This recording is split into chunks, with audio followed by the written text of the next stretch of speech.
Hello, j'espère que vous allez bien. On est samedi, il est 8h et aujourd'hui on a beaucoup de choses à faire. Donc on va passer la journée ensemble. Déjà vous voyez, je me lève, je sors de mon lit et je tombe sur ça. Un sapin pas décoré. Donc à partir de là, il y a déjà un premier problème, c'est qu'il faut absolument qu'on décore ce sapin. Dites-vous que ça fait 2 semaines quand même qu'il est comme ça, donc je pense qu'il va falloir qu'on trouve une solution. Vous êtes posé de façon très bancale dans ma salle de bain. Je vais faire mes cheveux, je vais me maquiller, etc. Et en même temps, je vais vous montrer tous les produits que j'utilise parce qu'il y en a quand même pas mal. Première étape, c'est un nettoyant moussant au glucoside. La lumière est vraiment horrible ici. J'ai oublié de m'attacher les cheveux.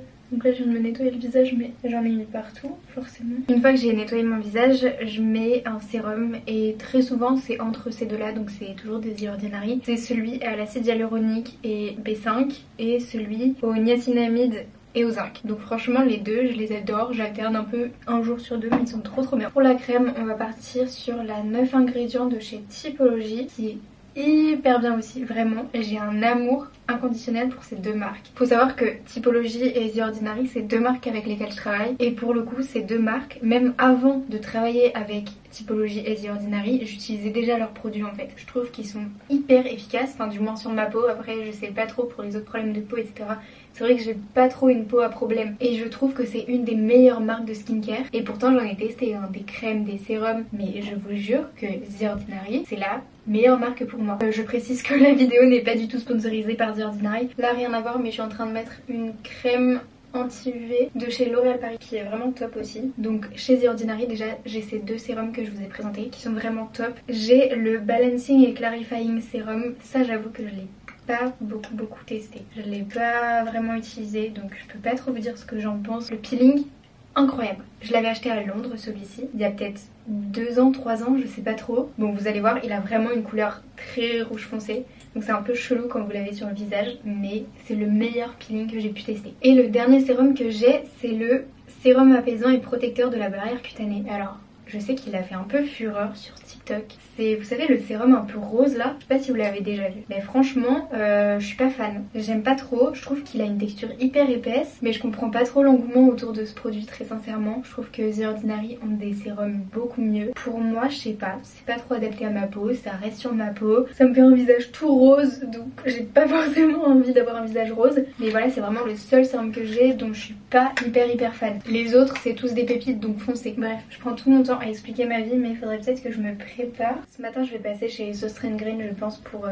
Oh purée, j'ai vidé le pot là. Pour terminer mon sapin de Noël parce que ça me saoule d'avoir un sapin de Noël vert, pas beau. Donc je me suis dit que j'allais y aller assez tôt le matin mais en fait j'ai aucune idée de l'heure. Mais c'est pas grave, on est samedi, c'est le week-end, on prend son temps. Je veux bien vous présenter les produits que j'utilise pendant que je me maquille mais retenez une chose, je suis nulle en maquillage. Genre vraiment nulle, ne suivez pas mes conseils. Je vais juste vous montrer les produits mais ça se trouve j'utilise pas du tout les bons, je les applique pas du tout au bon endroit. Enfin vraiment ne jugez pas. Dites-vous que je ne sais même pas si les produits sont à ma teinte. Donc pour le maquillage, vous allez voir que toutes les marques que j'ai appartiennent au groupe Estée Lauder. Déjà première chose, j'ai utilisé leur fond de teint Double Wear qui est franchement pas mal. Peut-être un peu trop mat, un peu trop opaque, mais j'en mets pas trop partout. Enfin là on dirait que je tapote vraiment partout alors qu'en vrai j'en ai pas mis tant que ça. Je suis pas là à vouloir mettre du fond de teint partout, enfin c'est juste histoire de cacher les quelques rougeurs, les quelques imperfections quoi. Et j'ai plus de batterie dans ma caméra. Ensuite, après avoir mis un peu de fond de teint, je mets une poudre, toujours Estée Lauder, aucune idée de laquelle c'est. Double Wear Matte Powder, c'est la teinte 1N2 si vous voulez. On se maquille un peu au pif vous voyez ici. Et le bronzer, c'est le Bronze Goddess. La teinte 02, le Sunset, toujours de chez Estée Lauder, évidemment. Alors, pareil, le bronzer, je ne sais pas où le mettre. Vraiment, ne me jugez pas si je ne sais pas me maquiller. Je fais des choses très approximatives, mais à la fin, ça rend pas si mal que ça. Je ressemble pas à une Barbie quoi. Une fois que j'ai fait mon teint, je passe aux yeux et là j'utilise 2 crayons de chez Bobbi Brown. Donc c'est des fards à paupières mais en stick et franchement... meilleure invention du monde. Bon ce matin il n'y a rien qui va, ma caméra est pleine. Il n'y a plus de batterie, elle est pleine. Donc j'ai ces 2 crayons depuis 2 ans, je les utilise quasi tous les jours. Donc franchement ça dure. Ce qui est trop bien avec ces crayons c'est qu'il n'y a pas besoin de savoir se maquiller. C'est-à-dire qu'on les fout un peu n'importe comment sur l'œil, ensuite on tapote avec le doigt et c'est bon. Et dernière étape, j'utilise un mascara de chez Tom Ford. C'est le mascara volume sensationnel. Le meilleur mascara que j'ai jamais testé. Voilà, du coup le maquillage c'est enfin terminé. Là j'ai passé 30 minutes au moins à faire toute ma skincare et mon maquillage. Mais on va va passer aux cheveux et ensuite il faudra que je m'habille et que je parte surtout parce que là vraiment je prends tout mon temps. L'heure tourne. Pour les cheveux, soit je me les lisse en général, soit je lisse un peu là, mais je laisse mes cheveux un peu ondulés comme ça. D'ailleurs, si vous cherchez des bons shampoings, allez chez L'Oréal Professionnel. C'est vrai que j'ai pas précisé, mais pour ceux qui ne me connaissent pas ou qui savent pas, je fais pas que YouTube dans ma vie, j'ai aussi une vie professionnelle à côté chez L'Oréal, le groupe L'Oréal pour la marque L'Oréal Professionnel. Donc c'est aussi pour ça que j'ai vraiment testé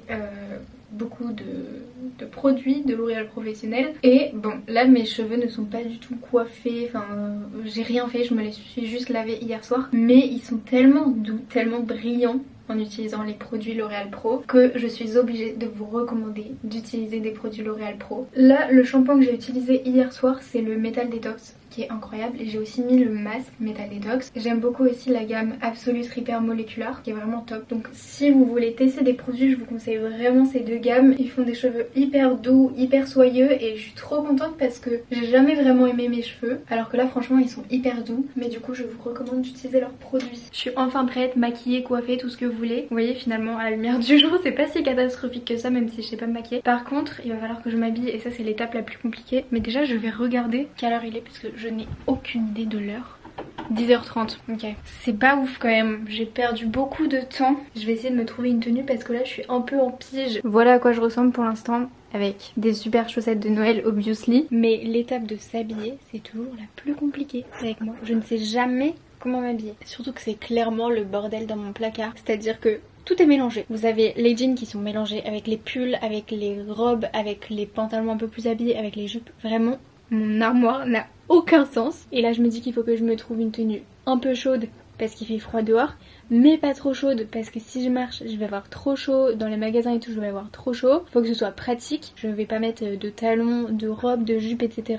Pas pratique, trop flemme. Donc ça veut dire qu'on va partir sur un jean. Purée, je vais faire tomber ma caméra, je vais la traiter. Déjà qu'elle est un peu catastrophée, enfin, vous allez pas tenir là, c'est une mauvaise idée ça. Bon, un peu bancal, mais bon ça va être. Je sais pas si c'est les mêmes problématiques pour vous tous les matins, mais je perds un temps fou à m'habiller. Pas pourquoi, enfin bon déjà j'ai beaucoup de vêtements, j'en ai beaucoup trop. Mais là récemment j'ai refait toute ma garde-robe. J'ai viré tout ce que je mettais pas et j'ai racheté beaucoup de choses, mais que du vintage ou du seconde main, du vide-grenier. Donc en vrai je suis censée avoir une bonne garde-robe, mais c'est pas du tout le cas. Enfin je m'y retrouve pas en fait. Ça me saoule, c'est tous les jours le même problème.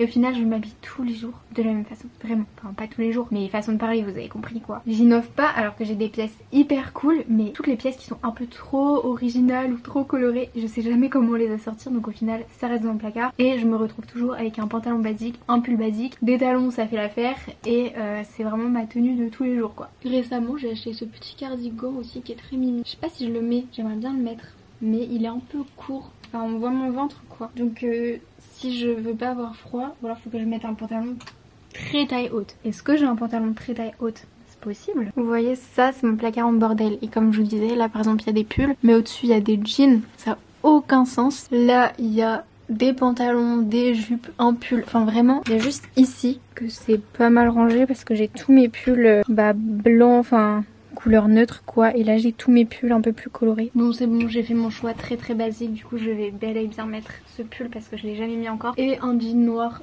tout basique. Voilà, c'est pas très original mais au moins c'est pratique. Encore une fois vous êtes très bancal, mais du coup je me suis habillée comme ça. Je pense que je vais mettre un débardeur en dessous parce que là mon truc s'ouvre. Mais du coup mon jean vient de chez The Couples, c'est un taille 34.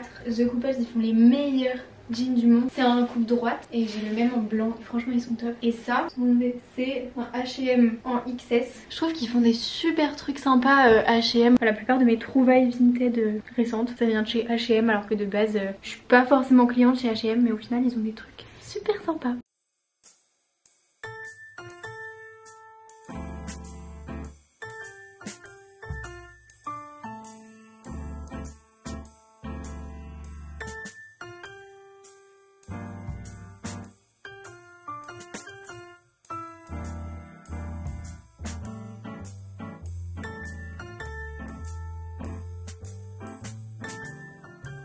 Je viens de rentrer, mais il faut qu'on parle d'un truc là.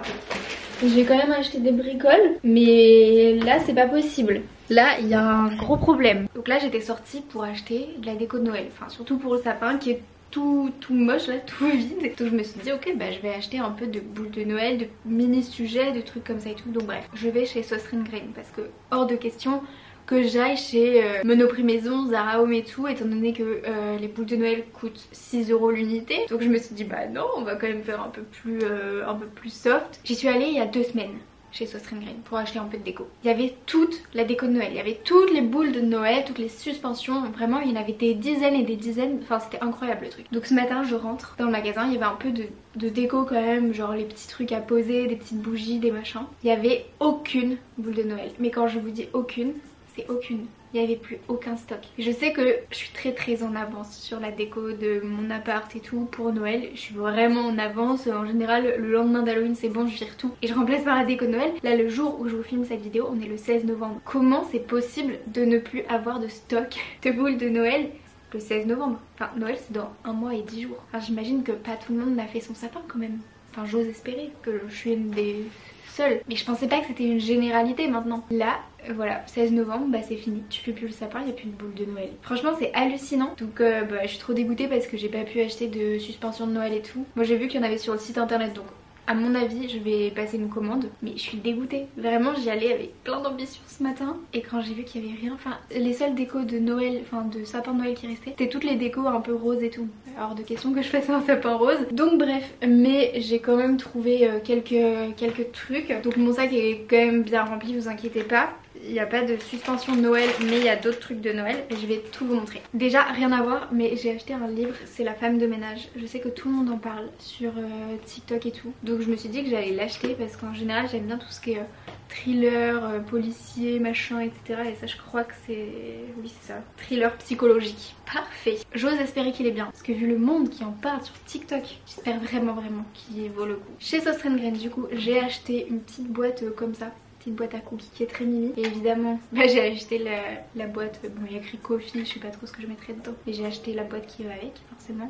Ça m'a coûté 3,63 € et ça 3,48 €. Ça va, c'est raisonnable. J'ai acheté des petits pots comme ça, très mimi, qui m'ont coûté 1,88 €. J'en ai pris 3. Et je trouve que c'est pas mal pour mettre des petits sablés de Noël. Voilà. J'ai acheté plein de cartes de Noël. Elles étaient à 48 centimes, donc franchement ça vaut le coup. Mais parce qu'en général, pour Noël, j'écris toujours des cartes de vœux. Et la dernière chose que j'ai pris, c'est du ruban rouge en velours et vert en velours. Pour essayer de faire... Enfin, je vais essayer de fabriquer des nœuds à accrocher dans le sapin. Donc pour ça j'ai pris, je sais pas trop comment je vais les accrocher, mais j'ai pris des petites attaches et du fil en nylon. Je vais essayer de me débrouiller, mais je trouve ça trop beau d'avoir des nœuds dans le sapin. Donc voilà, ils m'ont coûté 3,49 €. Le fil en nylon 94 centimes et ça je crois 1 € pour les petites attaches. Donc on verra comment je me débrouille. Mais au moins j'ai un début de déco de sapin de Noël. Ce midi on part sur des petits trucs végétaux hyper bons. C'est cette marque et franchement pépite. Si vous avez jamais testé et que vous aimez les trucs végétaux, bah prenez ça. Il est 16h55 et le soleil est déjà en train de se coucher. C'est trop triste. J'ai pas filmé mais vous vous en doutez, je suis retournée dans les magasins près de chez moi pour essayer de trouver absolument de la déco de Noël. J'ai trouvé quelques boules de Noël pour mon sapin et j'ai surtout trouvé des guirlandes lumineuses. Du coup on va construire mon sapin ensemble. Mon sapin qui, je le rappelle, ressemble à ça pour l'instant. C'est vraiment pas glorieux. Et du coup je suis allée chez... comment ça s'appelle? Normal. Alors rien à voir mais j'ai acheté des bigoudis pour me faire des boucles. Parce que j'arrête pas de voir plein de filles qui se mettent des bigoudis dans les cheveux. Ça fait des trop belles boucles. Donc là je me dis why not tester. J'ai acheté plein de guirlandes LED lumineuses. J'en ai acheté 4. C'est des guirlandes de 40 LED, 195 cm. Donc j'espère que ça va faire le tour de mon sapin. Et avec j'ai acheté beaucoup de piles. J'en ai pris 2 paquets comme ça. Et donc bah c'est parti, on va faire mon petit sapin.